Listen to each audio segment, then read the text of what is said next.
হোয়াটসঅ্যাপে অনেকেই আমাদের ছবি সেন্ড করে, আর সেই ছবি অটোমেটিক গ্যালারিতে সেভ হয়ে যায়। সেই গ্যালারিতে অটোমেটিক যাতে সেভ না হয় তাহলে কি করতে হবে? আমরা ওপরে এই হোয়াটসঅ্যাপ খুললাম, ওপরে দেখবেন 3 ডটে ক্লিক করতে হবে। এই 3 ডটে ক্লিক করার পরে নিচের দিকে অপশান আছে, সেটিংসে যেতে হবে।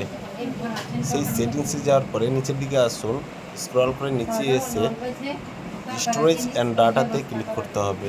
এই স্টোরেজ অ্যান্ড ডাটাতে ক্লিক করার পরে মিডিয়া অটো ডাউনলোড আছে, এগুলো এই নিচের তিনটেতে ক্লিক করে সবগুলোতে আনসিলেক্ট করতে হবে। আমার আনসিলেক্ট অলরেডি করা আছে, তবুও দেখিয়ে দিচ্ছি। সিলেক্টও করা হয়, আবার আনসিলেক্ট করতে হবে। এই আনসিলেক্ট আমি করে দিলাম, ওকে করতে হবে।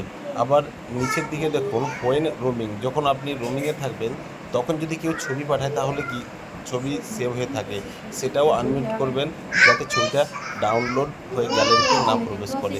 ওকে করে দেবেন। ওকে করার পরে দেখবেন আপনার মোবাইল যখন ওয়াইফাই কানেক্ট থাকে তখন কি হয়, অনেকে ছবি সেন্ড করে আপনার মোবাইলে, তখনও কিন্তু ছবি গ্যালারিতে সেভ হয়। সেটাও যাতে না হয় তাহলে কী করতে হবে, এখানে ওয়াইফাইয়ে ক্লিক করে সবগুলোতে আনমিউট করে ওকে করে দিতে হবে। তাহলে আমাদের এই আর সমস্যা